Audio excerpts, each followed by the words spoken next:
Continuando aqui na nossa postagem sobre introdução aos design patterns para microserviços, o segundo grupo de padrões que ele lista aqui para a gente são os padrões de comunicação. Aqui dentro dos padrões de comunicação é onde tudo acontece, né? Onde mora o problema, é onde mora a luta e onde está o dia de glória, né? Onde está o dia de luta e o dia de glória. Basicamente, quando nós decompomos, né, o nosso sistema em serviços independentes, obviamente eles precisam se comunicar, né? E essa comunicação ela pode acontecer de algumas formas, né? A primeira forma seria a forma mais tradicional, seria a comunicação baseada em HTTP, né?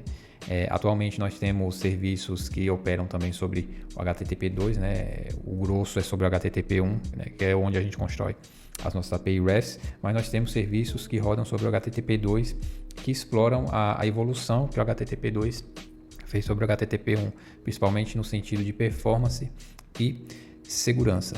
Eu gosto de dividir, né, esses grupos, eu gosto de enxergar esse padrão de comunicação, dividir em dois grandes grupos, né, que são os padrões de comunicação síncronos e os padrões de comunicação assíncronos.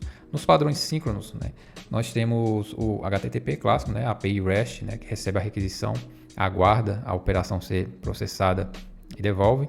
Inclusive ele fala aqui, ó, o primeiro item, API Gateway, ponto de entrada único para o cliente que encaminha as requisições para os serviços apropriados. Aqui nós temos um serviço que é o chamado API Gateway, ele é o centralizador da comunicação, da operação como um todo, né?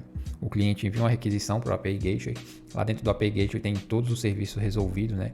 Você consegue, lá dentro do API ele consegue acessar todos os serviços necessários, né, para realizar a operação e devolve a resposta para o cliente, né? Dentro desse API Gateway, de repente a gente pode ter até um serviço lá um endpoint que ele trabalha com o HTTP2, né, que é baseado no RPC, para operações mais críticas que precisam mais desempenho. Embora nós estamos falando aqui, né, eu citei as operações síncronas, falei sobre HTTP1, HTTP2, nós temos o padrão a nível de aplicação RPC, mas o RPC ele também consegue fazer comunicações assíncronas de uma forma lá, a configuração, mas basicamente o que importa por enquanto é que o HTTP1 está para o REST, assim como o HTTP2 está para o RPC, né? E os dois estão enquadrados dentro do grupo de comunicação assíncrona, mas com o adendo de que com o RPC a gente consegue fazer uma comunicação assíncrona também. O segundo grupo são os padrões de comunicação assíncronos. E o que são comunicação assíncronas? É o seguinte, o cliente ele faz a requisição para o serviço, né?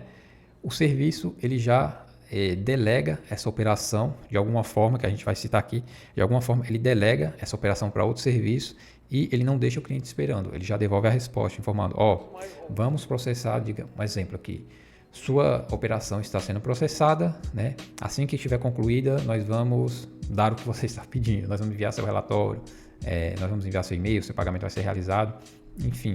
No que o cliente recebe essa resposta, a espera assim é mínima. Claro que existe aquela esperinha mínima de bater lá no serviço e o serviço delegar. A espera que tem é só o tempo do serviço delegar essa operação para outro serviço e já devolve. Assim, é imperceptível essa espera. Não tem espera, na verdade.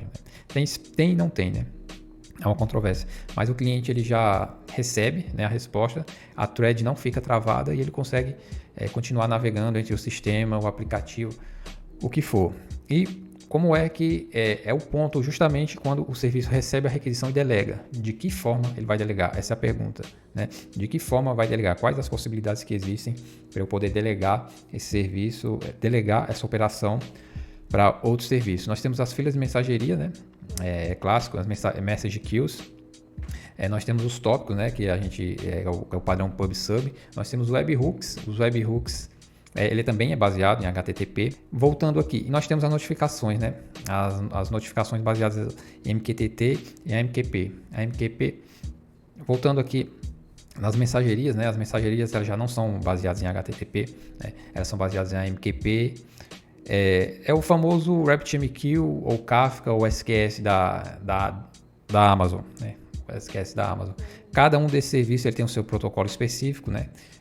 O protocolo, se você quiser, né, estudar um pouco sobre o protocolo, é sempre muito bom, né, você conhecer o protocolo sobre o qual uma aplicação está operando, né.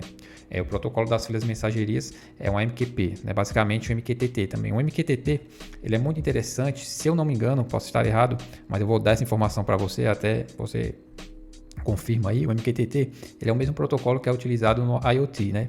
Você tem um dispositivo, né, eletrônico que é acoplado em alguma máquina, né, na internet das coisas, e através do MQTT ele consegue enviar mensagens para um serviço que vai processar as informações daquele equipamento, né? Geralmente é um equipamento eletrônico pequeno que você coloca num equipamento maior, uma grande máquina industrial, e ela consegue coletar informações e enviar para um servidor através do MQTT.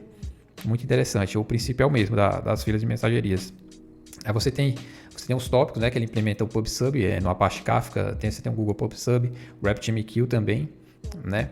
E você tem os webhooks. Os webhooks eles são baseados em HTTP também, né? Ou seja, ele é considerado uma comunicação síncrona porque, né, uma comunicação assíncrona, desculpa, aliás, porque você tem um endpoint, né? Você tem um endpoint que sua aplicação fica preparada, ou seja, você tem um serviço B, você tem um serviço A.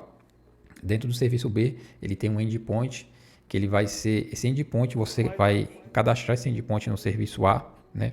E você vai dizer lá no serviço A, quando acontecer tal coisa, dispare esse endpoint do serviço B, né? Esse basicamente é o conceito bem superficial de webhooks, beleza?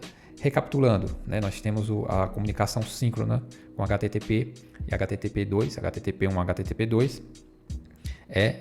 O que implementa sobre o HTTP1 a gente implementa o REST, sobre o HTTP2 a gente implementa o RPC, né? E nós temos um grande grupo de comunicação assíncrona, né?